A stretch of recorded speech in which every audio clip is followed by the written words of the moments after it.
Bienvenue à tous dans l'émission politique de France Info, une demi-heure ensemble, comme tous les matins, avec Jean-Michel Apathy. Bonjour Jean-Michel. Bonjour Fabienne. Gilles Bornstein est là également avec Guy Birenbaum et notre invité ce matin est porte-parole de François Fillon. Bonjour Luc Châtel. Bonjour à tous. Un débat 11 hier, donc c'était l'événement de cette campagne politique. On écoute juste un extrait, François Fillon, Emmanuel Macron, Jacques Cheminade et Philippe Poutou. Taux de chômage en Allemagne 3,9%, taux de chômage en France 10%. Et donc il est temps de regarder sans tabou ce que d'autres ont fait. Ce que je vous propose, c'est l'alternance véritable, profonde, le renouvellement de notre vie politique. Il faut développer l'Afrique, il faut une politique de l'espace, il faut une politique de la mer. Toutes ces politiques-là doivent permettre de créer de l'emploi. Donc c'est la redistribution des richesses qui est à l'ordre du jour. Et donc ça passe par l'interdiction des licenciements, et évidemment, immédiatement. Alors quel sentiment après ce débat, Luc Châtel? Ça a servi à quelque chose? Je vais vous dire, j'ai un sentiment très perplexe ce matin, parce que j'ai vu beaucoup de désordre, beaucoup de chaos pendant le débat. Je ne suis pas sûr qu'à la fin, les électeurs, c'était quand même le but, puissent se faire une opinion des projets des uns et des autres. Et je dis ça pour deux raisons principales. D'abord parce que c'est quand même un peu curieux au total, je sais que je vais me faire critiquer en disant ce que je vais dire, mais peu importe, que vous ayez 6 candidats sur 11 qui, dans toutes les enquêtes d'opinion, pèsent environ 6% à 6, qui est à peu près 60% du temps de parole hier soir. Un peu curieux. Et ensuite, mais il n'y a pas de bonne réponse à ce que je viens de poser sur la table. Pas de bonne solution. Et puis deuxième raison, c'est que donner le sentiment aux observateurs que le débat politique en France se résume entre marxistes et europhobes, c'est une caricature qui me semble un peu décalée par rapport aux enjeux du pays aujourd'hui. Voilà. Donc oui, je suis assez déçu finalement, déçu par le débat, et perplexe. Mais du coup, tel que vous le dites, ça veut dire que les marxistes et les europhobes, comme vous dites, ont réussi à manger les autres, en fait, y compris les plus gros candidats. Mais il ne peut pas en être autrement, puisque vous avez une égalité parfaite du temps de parole, que vous avez 4 candidats, vous avez un tiers des candidats sur les 11 qui se revendiquent du marxisme. Vous en avez un tiers qui sont des europhobes, ou en tout cas qui veulent sortir de l'euro et ou de l'Europe. Donc, ils utilisent leur temps de parole comme les autres. C'est ça. Mais du coup, ça escamote des débats qui me semblent un peu plus importants sur quelle politique économique réaliste mener pour le pays, quel moyen de relancer l'Europe, quel moyen de mieux protéger les Français. Voilà, donc il y a eu hier, c'était facile pour les candidats que j'évoque de faire des coups dans ces cas-là. C'est facile de faire parler de soi. Est-ce que c'est l'enjeu d'une élection présidentielle? L'enjeu d'une élection présidentielle, c'est que dans un mois, on va confier les rênes du pays à un responsable politique. Il fait quoi? Avec qui il dirige? Qu'est-ce qu'il fait? Qui il est? C'est ça le sujet. Ce constat vous fait dire qu'un second débat à 11 est inutile, voire à déconseiller? Écoutez, c'est aux candidats eux-mêmes de répondre. J'ai compris que l'organisation du débat du 20 avril était plutôt compromise, mais je crois qu'il y a une réunion qui doit se tenir aujourd'hui. À France Télévisions. Une réunion qui doit se tenir aujourd'hui. Moi, je laisse les uns et les autres décider. En tout cas, moi, je vous donne... à la limite, c'est moi le porte-parole de François Fillon qui vous dit ce qu'il pense de ce débat, que le responsable politique est un peu atterré de voir que, alors que on est à un moment où la cristallisation du vote doit se faire. Il y a un électeur sur 3 qui ne sait pas pour qui il va voter.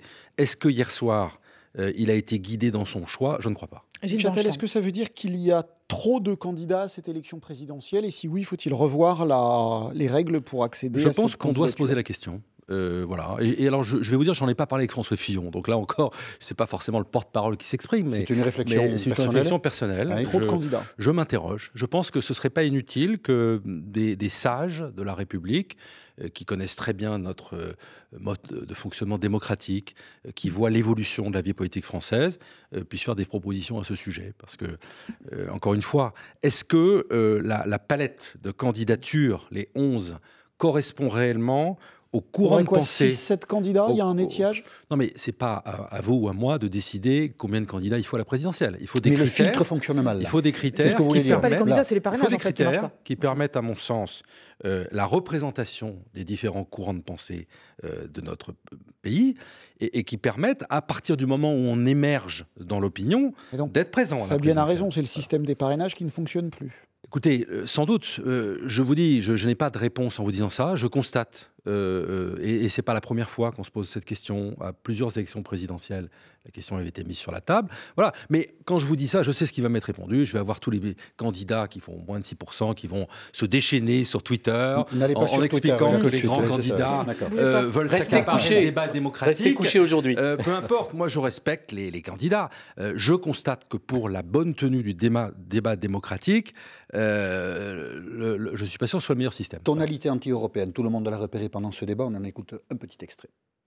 Je viens d'entendre ici un certain nombre de candidats qui ont tous des idées tout à fait intéressantes, sauf qu'elles sont totalement inapplicables dans le cadre des traités européens. J'ai l'Europe en effet au cœur et je pense être l'un des seuls à avoir constamment soutenu ce projet parce que je pense qu'il nous rend plus forts. L'harmonisation sociale est interdite dans les traités européens. Ce n'est pas l'idée européenne que je mets en cause. En même temps, comment dirais-je, l'opinion publique n'est plus très favorable, ou en tout cas est très dubitative par rapport à l'Europe. Ce débat a eu le mérite de mettre en lumière un sentiment qui existe. Je ne partage pas votre point de vue. Je pense que l'opinion publique n'est peut-être pas favorable à cette Europe-là, c'est-à-dire une Europe dont on a l'impression qu'elle n'est pas concentrée sur les sujets essentiels, et au contraire, elle passe son temps à gérer des problèmes considérés par les Français comme subalternes, et à être plutôt, les Français ont le sentiment que l'Europe est souvent une entrave, alors qu'elle devrait être un accélérateur finalement de ce qu'est la France. La France ne peut rien faire sans l'Europe. La France, c'est 1%. Mais c'est pas une idée qui a reculé, ça ? De la population. Dans la population. C'est pas une idée qui a reculé dans l'opinion publique, mais c'est pas parce que l'idée européenne est peut-être en baisse qu'il faut pas la défendre. Justement, et par exemple François Fillon, il a un projet européen, il veut expliquer aux Français que l'Europe est une opportunité, une chance dans ce monde mondialisé où la France ne pèse qu'1% de la population mondiale. Voilà. Mais hier, on a entendu, excusez-moi, mais des choses ahurissantes, nous expliquer qu'on ne peut pas créer d'emplois, comme l'a fait Nicolas Dupont-Aignan, qu'on ne peut pas créer d'emplois à cause de l'Europe. Écoutez, pourquoi l'Allemagne est au plein emploi ? Pourquoi la Grande-Bretagne, avant le Brexit, est au plein emploi ? C'est à cause de l'Europe. Donc il faut cesser ces espèces de slogans qui, pour le coup, tuent l'idée même européenne. Et il est 8h40 sur France Info. Voici Victor Maté. Votre temps de parole est d'1 minute et notre débat à 5 reprend tout de suite après. Et le débat entre les 11 candidats hier soir, du fond et des attaques, celle de Philippe Poutou notamment concernant les affaires de François Fillon et de Marine Le Pen. La candidate du FN est largement critiquée également par Benoît Hamon après avoir comparé la France à une université de djihadistes. Vous manifestez auprès des pires intégristes, lui a répondu le candidat du PS. Après le Parlement européen, la région Nord-Pas-de-Calais met toujours des soupçons d'emploi fictif au Front National. C'est ce que rapporte le Canard enchaîné au cœur de cette enquête préliminaire ouverte à Lille. L'actuel directeur de campagne de Marine Le Pen, David Rachlin. D'après Moscou, l'attaque chimique d'hier dans la province d'Idlib en Syrie serait due à une frappe du régime sur un entrepôt de substances toxiques appartenant aux rebelles. Cette attaque a fait au moins 72 morts d'après un nouveau bilan. Le Conseil de sécurité des Nations Unies doit se réunir dans la journée. Situation toujours bloquée en Guyane. Le collectif à la tête de la contestation sociale demande plus de 3 milliards d'euros alors que le gouvernement n'en propose qu'un. Depuis hier, une trentaine de manifestants occupent le centre spatial de Kourou. France Info. C'est Luc Châtel qui est avec nous jusqu'à 9h sur France Info. Question Jean-Michel Apathy. Évidemment, Luc Châtel, François Fillon a été interpellé sur les affaires, Philippe Poutou dans ses œuvres. Et là, depuis janvier, alors là c'est le régal, une campagne super, Fillon, voilà, il est en face de moi. Que des histoires, et plus on fouille, plus on sent la corruption, plus on sent la triche. Et à côté de ça, donc, en plus, c'est des bonhommes qui nous expliquent qu'il faut la rigueur, qu'il faut l'austérité, et eux-mêmes, ils piquent dans les caisses publiques, donc il y a quand même un petit problème de ce côté-là. On peut juger que c'est excessif, mais ça fait mal. Mais Philippe Poutou fait un coup, comme je viens de vous le dire. Voilà, un coup, seulement un coup. Non, mais que ce sujet soit évoqué, c'est normal. Ça fait 2 mois qu'il est sur la table. En même temps, M. Poutou bafoue la présomption d'innocence, il parle de corruption. Voilà, donc moi je ne pense pas que c'est ça que les Français attendaient hier. Non, je ne dis pas qu'ils attendaient, mais enfin, c'est-à-dire si ça n'avait pas existé, ça aurait manqué aussi. Ça dit la position difficile dans laquelle se trouve François Fillon. Non, je pense que François Fillon, hier, il a à la fois répondu à cette séquence, parce que vous montrez l'attaque, vous ne montrez pas la réponse.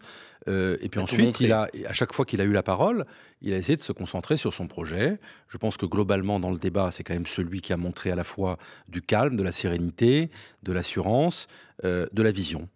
Je pense que c'était nécessaire hier, dans ce chaos, il y avait besoin un peu de repères. François Fillon, il a été le repère du débat.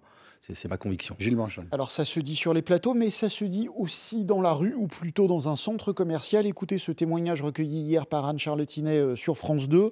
C'est un électeur de droite, de cette droite populaire, que Nicolas Sarkozy avait su séduire un moment. Écoutez ce qu'il dit. J'ai voté aux 2 primaires pour M. Fillon. Il n'est pas question que je vote pour M. Fillon. C'est terminé. On ne peut pas être le monsieur propre d'un côté et puis le lendemain se faire prendre les doigts dans le pot de confiture. Et alors qu'est-ce que vous allez faire si vous ne votez pas Fillon? Eh ben, il nous reste quoi? Macron? Alors voilà, ce monsieur, il illustre, mais pile poil, votre difficulté politique. J'ai envie de répondre à cet électeur. Moi, je comprends son message, je l'entends. Il y a un certain nombre de nos électeurs qui tiennent encore ce raisonnement. J'ai envie de le dire. Voter Macron, c'est prendre le risque de faire élire Le Pen. Voilà. C'est ça l'enjeu. Vous pensez, deuxième tour, Macron-Le Pen, oui. Marine Le Pen peut passer. Ça. Non, c'est pas... Mais Fillon-Le Pen, pardonnez-moi, c'est pas le risque de faire élire Marine Le Pen? Je ne crois pas. Je ne crois pas, parce que quand vous regardez la droite républicaine, aussi bien en France, on l'a vu aux dernières élections, il y a eu un front républicain, mais ce sont des candidats de droite qui avaient gagné aux élections régionales face à Le Pen. Quand vous regardez ce qui s'est passé récemment en Europe du Nord, qui fait barrage à l'extrême droite? C'est la droite républicaine et le centre. Donc moi, je suis convaincu que c'est un argument.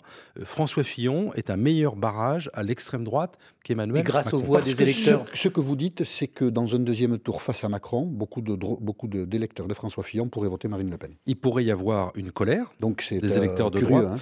Oui, mais je ne cautionne pas. Non, d'accord. Ce que je dis, les enquêtes démentent formellement ce que vous dites. J'ai vu. Les enquêtes non publiées sur les deuxièmes tours aujourd'hui, Fillon, Marine Le Pen donne un François Fillon à 52, 53, 54, là où Emmanuel Macron est aux alentours de 60. Absolument, mais j'aimerais regarder des enquêtes au lendemain d'un premier tour dans le scénario que vous évoquez. Il serait sans doute très différent. Le vote caché, le fameux vote caché, pardon Jean-Michel, vous y croyez, vous, ou pas? Écoutez, c'est la deuxième chose que je voulais dire par rapport aux militants que vous avez interrogés. Dans le centre commercial, un électeur de Grigny dans les Saules.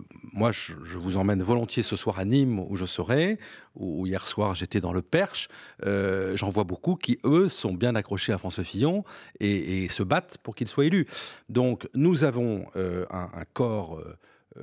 qui a tenu, nous avons un bloc, c'est le mot, c'est le socle. Vous voyez, la campagne est longue, un socle qui a tenu, qui tient encore, et nous avons des électeurs qui se sont posés des questions, certains s'en posent encore. Ce qu'on voit, c'est que depuis une huitaine de jours, on a un point d'inflexion, c'est-à-dire qu'on a des gens... Vous le voyez, oui, on le voit en parlant avec les gens. On le voit, vous savez, moi je passe ma vie, quand je ne suis pas à France Info, ce qui est un grand plaisir, eh bien, quand je ne suis pas à France Info, je suis aux côtés de nos électeurs, je fais campagne.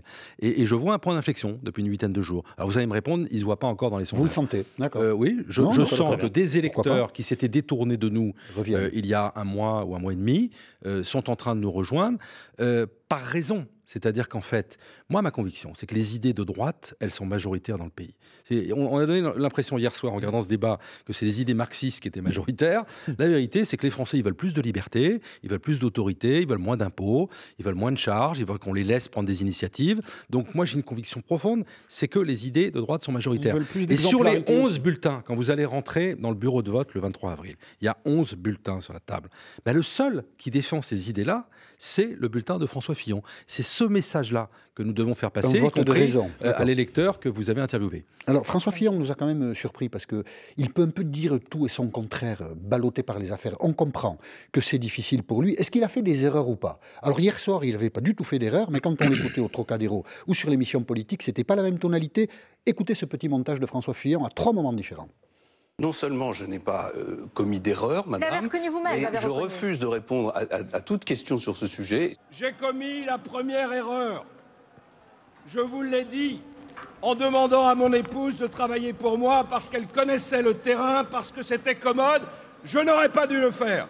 J'ai pu commettre des erreurs, j'ai quelques défauts, qui n'en a pas? On sent qu'il est bousculé, François Fillon. Non, je n'ai pas commis d'erreur. Si, j'ai commis des erreurs. Mais qui ne le serait pas? Ça fait 2 mois que il devait être chef de l'État, si tout ça l'a fait à ce point. Je pense que François Fillon a démontré pendant ces 2 mois une solidité, une résistance assez exceptionnelle. Voilà. Et à la fin, les Français, ils vont voter pour celui qui va discuter avec Poutine, celui qui va discuter avec Trump, celui qui va... Et là, vous êtes rassuré. Prendre des initiatives. Bah, écoutez, j'ai quand même le sentiment qu'il y a quelqu'un qui a le cuir solide, En même temps, il dit qui a qu'il le a cuir été épais. bousculé. Bien sûr qu'il a été. Mais Donc qui Trump et ne Poutine, serait comme pas vous dites. bousculé? Bah oui, mais Trump et Poutine, ils vont le bousculer aussi. Oui, écoutez, il est bousculé, mais il est debout. Il est en campagne, il est offensif. C'est ça qui est important. Et de la même manière, on ne cherche pas la petite bête, mais quand même, on a l'impression quelquefois que Pas votre genre. Non. Ah, non. On a l'impression quelquefois que François Fillon oublie ce qu'il a dit quelques jours avant. De la même manière, à propos de la justice, écoutez cette contradiction de François Fillon. A-t-il attaqué ou pas la justice? François Fillon. J'ai pas le souvenir d'avoir dénoncé la justice. Cette convocation s'inscrit dans la ligne d'une enquête menée depuis le début exclusivement à charge. Je n'ai pas été traité comme un justiciable comme les autres. L'état de droit a été systématiquement violé. Je n'ai pas le sentiment d'avoir attaqué la justice. Mais oui, monsieur Fillon, vous l'avez attaqué. Alors, du coup, Oui. il nous perd un peu quand même quelquefois. Et écoutez, vous savez, dans une campagne aussi longue, aussi dure, aussi décalée par rapport aux attentes des Français, c'est pas très difficile. Je ne sous-estime pas l'exercice qui a été réalisé, qui a dû mobiliser beaucoup de notre journalistes. côté. de notre côté. Non, une seule, elle s'appelle Camille, elle est formidable. Voilà. Quand on l'a entendu Mais dire- c'est ce que j'allais Voilà, dire. c'est tout. C'est ce que j'allais Camille dire. C'est que Camille Maestracci, je ne toute sous-estime seule. pas. Mais j'allais dire, c'est facile dans une campagne aussi longue, avec autant de prises de parole, de trouver les contradictions. Bon, je vais vous dire, les vraies contradictions qui devraient inquiéter les Français, c'est les contradictions sur les lignes politiques. C'est les contradictions entre les paroles et les actes. C'est ça la réalité. Ce qui compte maintenant, on est à 2 semaines et demie, les gens sont en train de se faire une opinion. C'est ça qui est important. On fait quoi le 15 mai? Qu'est-ce qu'on fait pour redresser le pays? On le fait avec qui? On le fait comment? Voilà, François Fillon, il répond à toutes ces questions. Il a un programme de redressement qui est celui qui a réussi en Allemagne, qui a réussi dans l'Europe du Nord, qui a permis le plein emploi en Grande-Bretagne. Il a une équipe pour le mettre en œuvre, une équipe solide, des gens expérimentés. Il aura une majorité à l'Assemblée nationale. C'est ça qui compte. L'émission politique continue dans 1 minute tout pile, 8h50. Victor Maté. Des échanges directs, parfois musclés hier soir sur l'Europe, le travail, la laïcité. Dans ce débat télé, les petits candidats ont aussi su se montrer. Nathalie Arthaud de Lutte ouvrière ou encore Philippe Poutou, le candidat du NPA, a ouvertement ciblé les affaires de François Fillon et de Marine Le Pen, cette dernière refusant de se rendre chez les juges au nom de son immunité parlementaire. Pour nous, il n'y a pas d'immunité ouvrière, lui a lancé Philippe Poutou. La solidarité de la France avec la Russie, la Tour Eiffel éteinte à minuit hier soir après l'explosion de lundi dans le métro de Saint-Pétersbourg. 14 morts et près de 50 blessés. L'auteur de cet attentat est un Russe de 22 ans, originaire du Kyrgyzstan. Au moins 72 morts, dont 20 enfants. Dernier bilan de l'Observatoire syrien des droits de l'homme. L'attaque chimique d'hier dans le nord-ouest de la Syrie, au cœur d'une réunion du Conseil de sécurité de l'ONU cet après-midi. D'après la Russie, le régime de Bachar al-Assad aurait frappé un entrepôt rebelle d'armes chimiques. Et puis 3 jours après sa défaite en finale de la Coupe de la Ligue, Monaco se reprend en Coupe de France. Qualification pour les demi-finales en battant Lille de buts à 1. Cela passe aussi pour Guingamp 1-0 chez les amateurs de Fréjus-Saint-Raphaël. France Info. Luc Châtel est avec nous jusqu'à 9h sur France Info. Gilles Bornstein, question. Alors vous sentez un point d'inflexion sur le terrain, vous nous avez dit, mais enfin ça ne fait pas une certitude de victoire. Que faire en cas de second tour Macron-Le Pen? Écoutez, Benoît a paru hier, lui il a une réponse, on vous demandera la vôtre. Deuxième tour, Macron-Le Pen. François Fillon doit se prononcer pour Macron. Bien sûr. La réponse fuse immédiatement. Pas question d'avoir un nini. Laurent Wauquiez, lui, dit il faut un nini. Et Chacun si vous fera appelez ce qu'il veut en la matière. vous appelez à faire Et battre tout le le monde tirera FN. les conséquences, mais la question ne se pose pas pour moi. Se pose-t-elle pour vous? Non, cette question-là ne se pose pas aujourd'hui pour moi. Voilà. Joli. Pour reprendre une analogie sportive, Jean-Michel Apathy. Oui, on s'attendait. On joue la finale. Lorsqu'on joue les huitièmes de finale, on ne parle pas des quarts de finale. Enfin, Benoît a paru, il a répondu, donc c'est pas une honte il a de répondu, répondre à cette question. Ok, il a le droit de répondre, c'est son droit, mais Si j'ai aussi le droit de considérer que ce n'est pas un débat d'actualité. Pourquoi? Parce que moi, je suis en piste et je suis porte-parole d'un candidat dont je pense qu'il va se qualifier pour le deuxième tour. Donc je ne vais pas ouvrir un débat dont personne n'est naïf autour de cette table, dont on sait qu'il est complexe. Je ne vais pas ouvrir ce débat. Comment ça complexe? Pourquoi? Justement, apparu dit que c'est simple. Attendez, pourquoi? Oui, c'est ça, exactement. Mais non, mais complexe, parce que dans votre reportage, il est mis l'accent sur le fait qu'il pourrait y avoir des avis différents dans notre sensibilité politique. Quel est votre avis? Mais attendez, mon avis, je le donnerai quand cette situation se présentera, si elle se présente. Pourquoi tant de Moi, je prudence? considère qu'elle ne se présentera pas, parce que Fillon sera au deuxième tour. Donc, je ne vais pas vous parler d'un scénario dont je pense qu'il n'a n'arrivera pas. On ne fait pas de politique fiction. Posons la question autrement. On voit bien que pour la première fois dans l'histoire de la Ve République, un candidat d'extrême droite, sans que ça ne pose de problème à personne, c'est-à-dire à Marine Le Pen, participe à des débats. Débat à 5, Marine Le Pen y est, ça ne fait absolument pas débat. Et on le comprend tout à fait. Débat à 11, Marine Le Pen est présente. Personne hier soir n'a dit « Ouh là là, Marine Le Pen est là, c'est terrible ». Donc le Front National est maintenant intégré dans le jeu républicain au point de poser ou de représenter la complexité que vous évoquez. Après tout, on peut voter pour Marine Le Pen. Au point, Jean-Michel Apathy, je s'abstenir face à Emmanuel votre question. Face au point dans un duel Macron. Que l'élection de Madame Le Pen n'est plus impossible. Elle était considérée comme impossible il y a encore quelques mois. Elle n'est plus considérée comme impossible. Je vous l'ai dit tout à l'heure.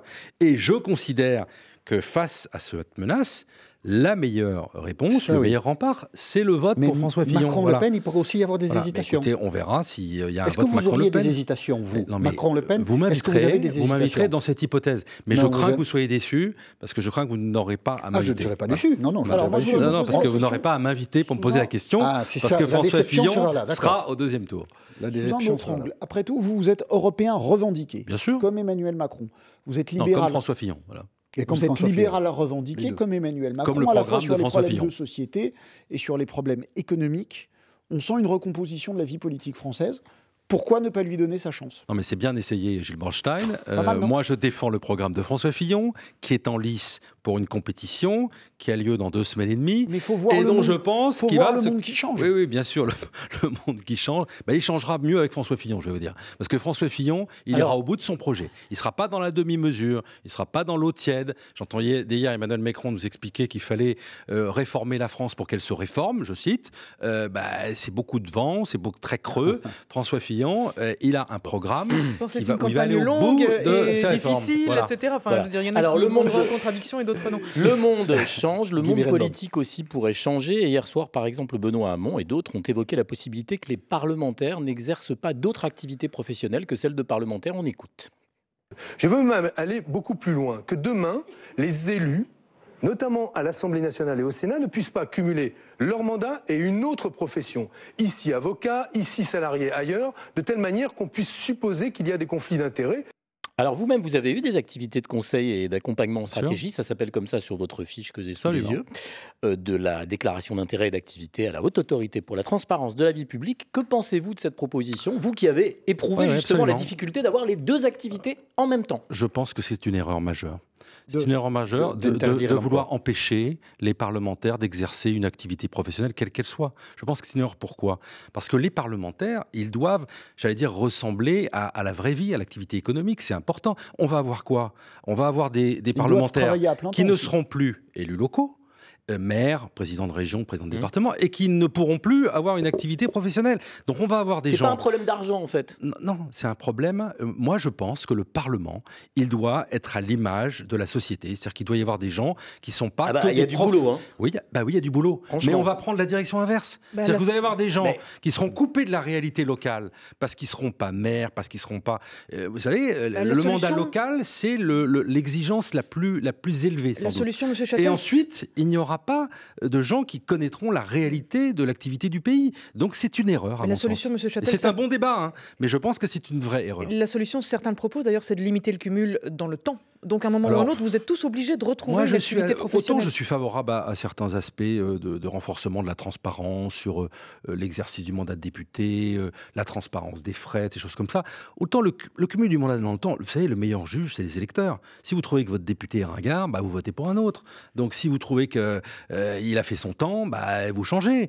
Donc je ne suis pas convaincu que ce soit le meilleur des... Il y a un coup près absolument. Et alors 2 questions rapides. Il y a un conflit d'intérêt pour le député ou le sénateur d'ailleurs, qui travaille dans un secteur professionnel, si l'Assemblée à laquelle il appartient légifère sur ce secteur professionnel, c'est ça le problème? Exact. Mais ça, on peut renforcer sans doute la transparence là-dessus. Sur les conflits d'intérêts. Pour regarder... Parce qu'il y a un conflit d'intérêts évident. Non, mais si vous conseillez quelqu'un dans un secteur sur lequel le Parlement légifère, il faut regarder, il faut veiller. Il faudrait se déporter publiquement, pratiquement.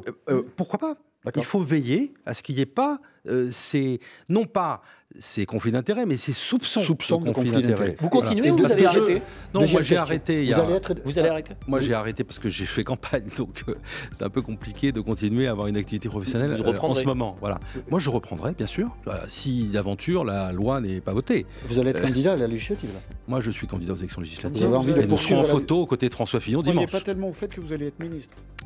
Écoutez, ça ne m'appartient pas, Gilles Morstein. Merci d'avoir accepté l'invitation de France Info, Luc. Merci à vous. Merci à tous, on se retrouve demain.